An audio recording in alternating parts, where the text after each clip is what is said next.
Assalamualaikum guys, balik lagi bareng admin di sini. Semoga dimanapun kalian berada selalu dalam keadaan baik-baik saja ya.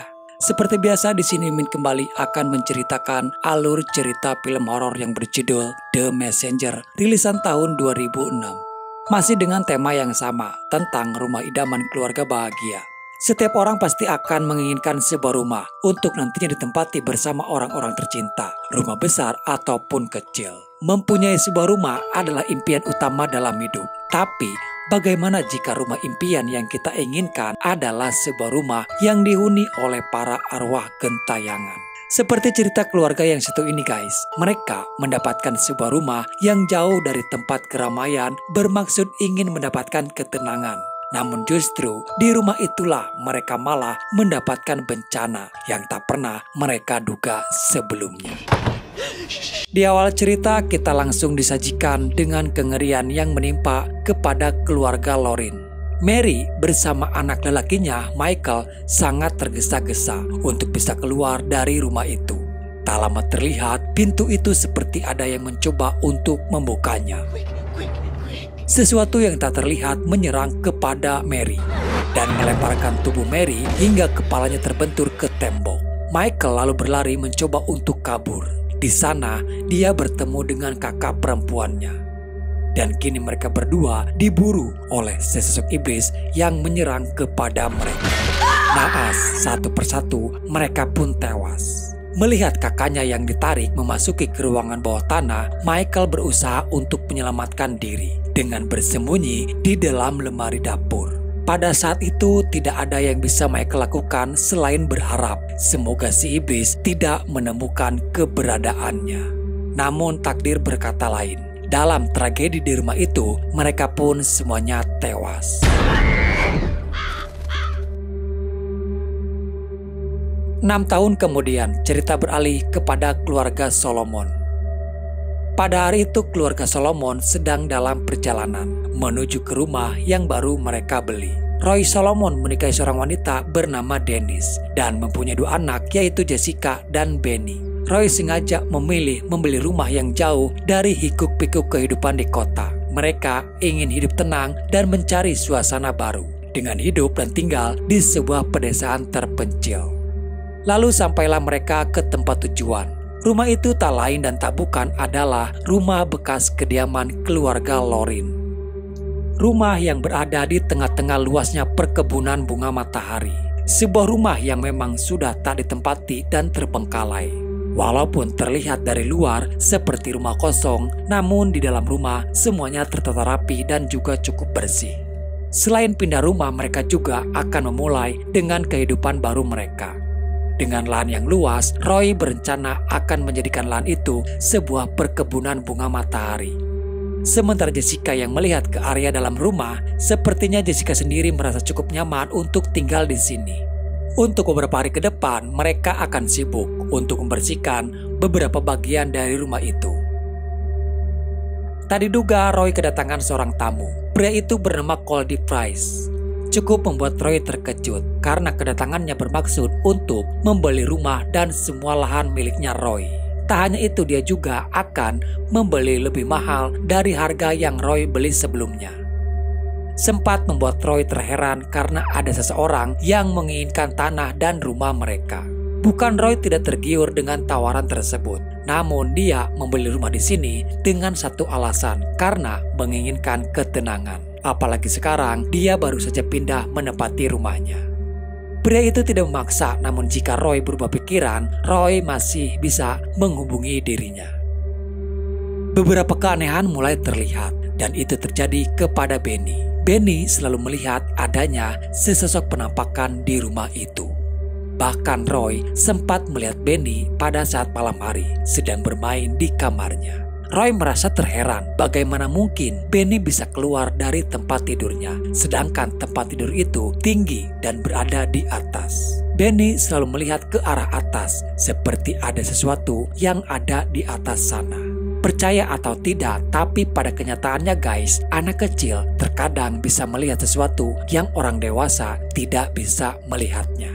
Di keesokan pagi, Jessica meminta kepada ayahnya untuk diantarkan ke kota karena ada sesuatu yang ingin dia beli.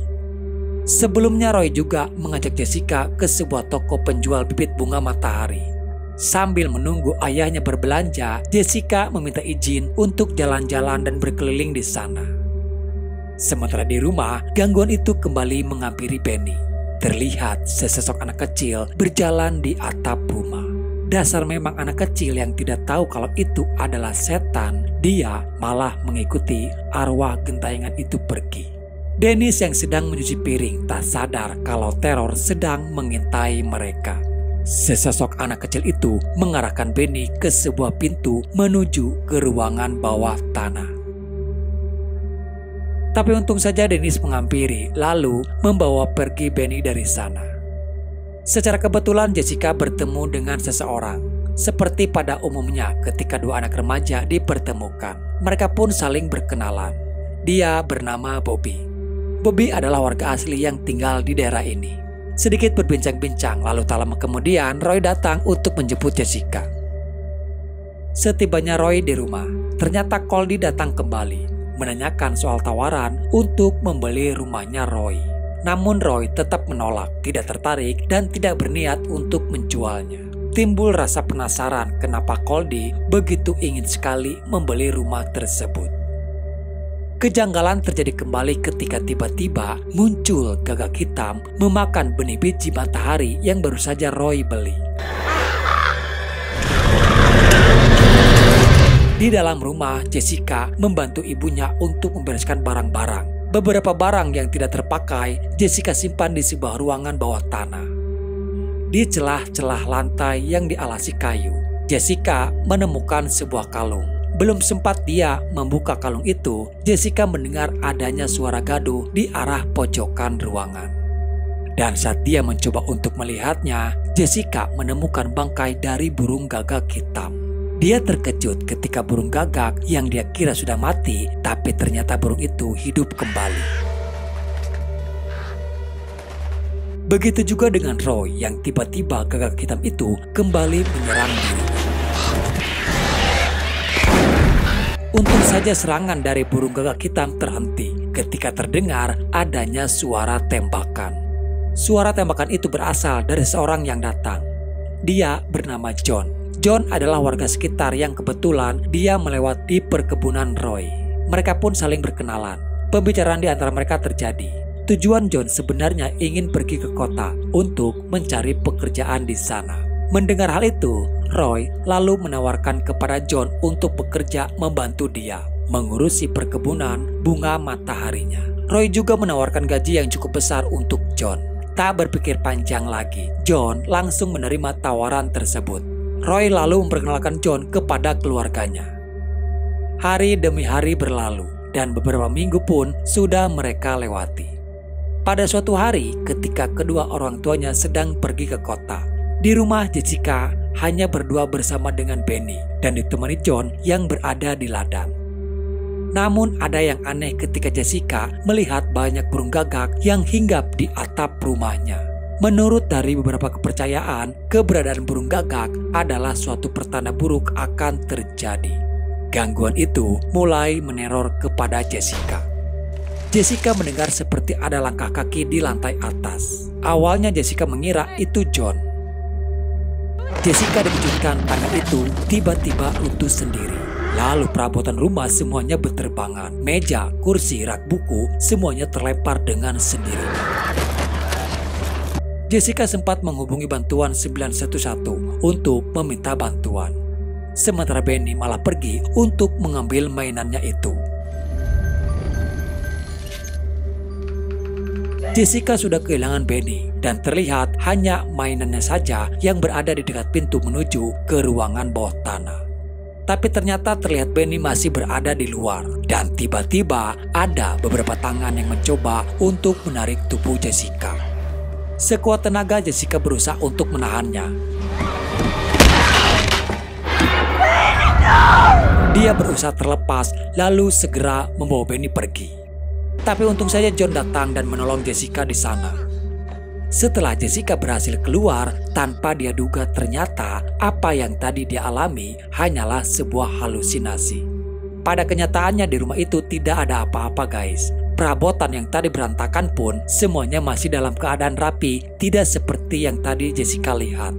Jessica memberitahukan kepada mereka semuanya kalau yang terjadi kepada dirinya itu benar-benar nyata terjadi dan itu sangat mengerikan. Tapi perkataan Jessica sulit untuk dipercaya karena pada kenyataannya di rumah tidak terlihat ada sesuatu yang terjadi. Bahkan John pun tidak melihat rumah itu berantakan seperti yang dilihat oleh Jessica. Satu-satunya yang meyakinkan Jessica kalau gangguan itu nyata adalah tingkah laku Benny seperti sedang melihat sesuatu. Dia yakin bahwa Benny juga melihat apa yang dilihat oleh Jessica. Jessica mulai memperhatikan tingkah laku Benny yang selalu melihat ke arah di mana dari penglihatan orang dewasa di sana tidak terlihat apa-apa. Tentu saja di sini penglihatan Benny dengan orang dewasa berbeda, guys. Jessica mengikuti arah telunjuk Benny dan mencoba mendekatinya. Benny melihat ke arah belakang. Jessica juga tahu Benny menunjuk ke arah belakangnya. Mulai ada perasaan berbeda ketika arwah gentayangan itu mulai mendekati mereka.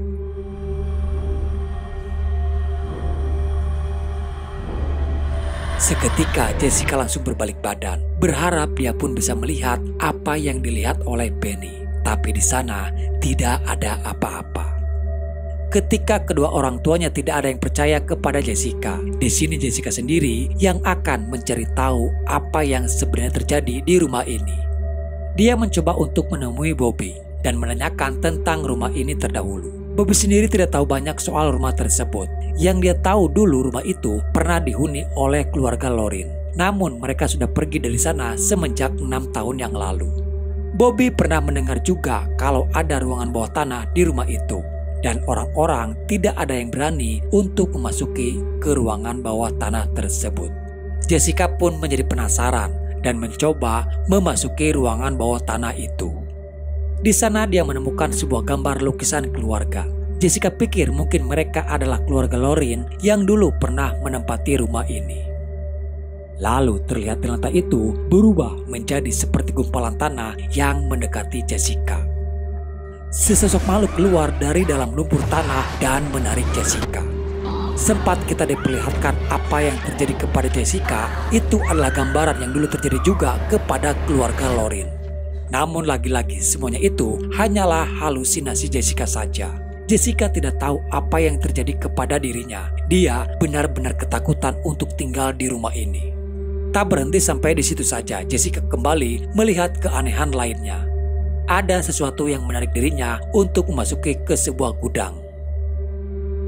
Dia melihat seorang anak kecil berada di pojokan ruangan. Jessica awalnya mengira dia memang manusia. Namun saat dia mencoba mendekatinya, anak itu berbalik badan dan memperlihatkan wajahnya yang pucat.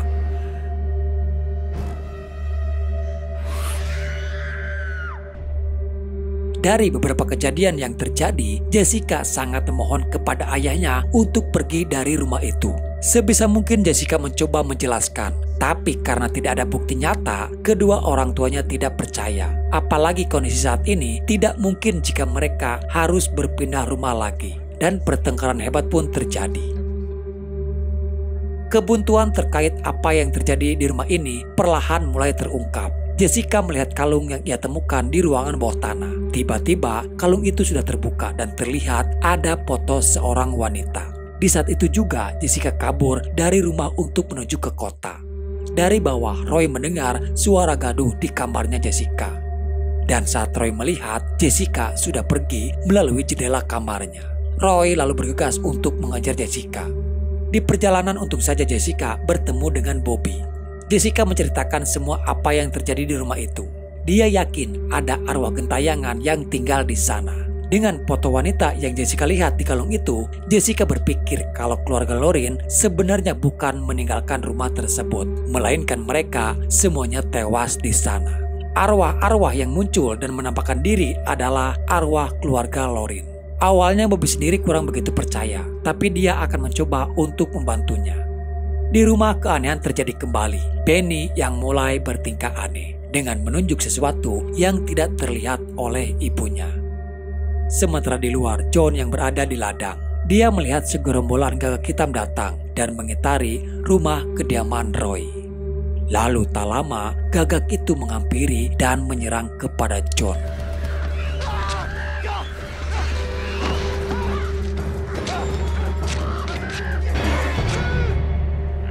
Begitu juga keadaan terjadi kepada Dennis. Dia melihat di tembok itu keluar sesosok arwah perempuan.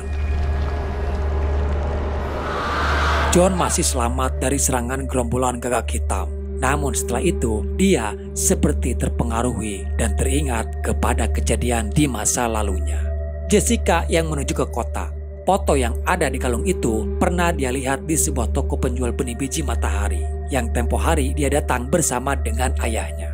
Dan akhirnya dia pun melihat sobekan koran di mana wanita itu yang diketahui bernama Mary adalah bagian dari keluarga Lauren. Yang membuat Jessica terkejut adalah ketika dia membuka kertas yang menutupi sebagian tepian koran. Dan ternyata pria tersebut adalah John. Yang kini John bekerja di ladang perkebunan milik ayahnya.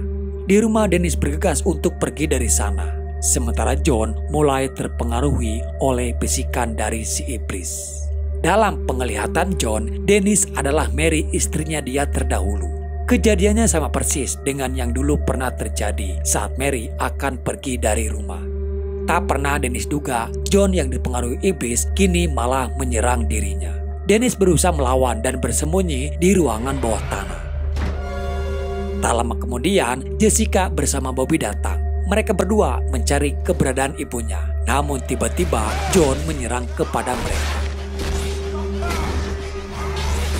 Jessica masuk ke ruangan bawah tanah, lalu mengunci pintu itu. Dia terpisah dengan Bobby yang masih berada di luar.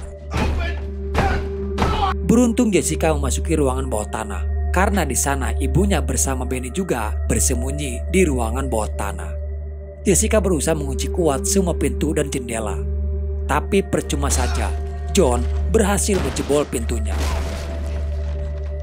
Ketika semuanya sudah terpojok, Roy datang di waktu yang tepat. Roy yang tidak tahu kalau John kerasukan iblis mencari mereka di bawah ruangan bawah tanah. Naas, ketika Roy menemukan Jessica, tiba-tiba John langsung menikam Roy dari arah belakang. John melihat Jessica seperti Lancy, anaknya terdahulu. Sempat terjadi pertikaian. Ketika John masih fokus untuk menyerang Jessica, dia tidak sadar gumpalan tanah mulai mendekati dirinya. Serangan John meleset, lalu Jessica mendorongnya hingga dia terjatuh masuk ke gumpalan tanah itu. Gumpalan tanah itu nyata guys, dan kini makhluk yang ada di sana menarik John. Tak lain mereka adalah arwah gentayangan anak istrinya yang dulu dibunuh oleh John sendiri. Mereka menuntut balas dengan apa yang sudah John lakukan. John masih sempat untuk menarik Jessica. Tapi untung saja ayah dan ibunya masih bisa menarik kembali Jessica. Roy dan Dennis meminta maaf karena tidak mempercayai perkataan Jessica.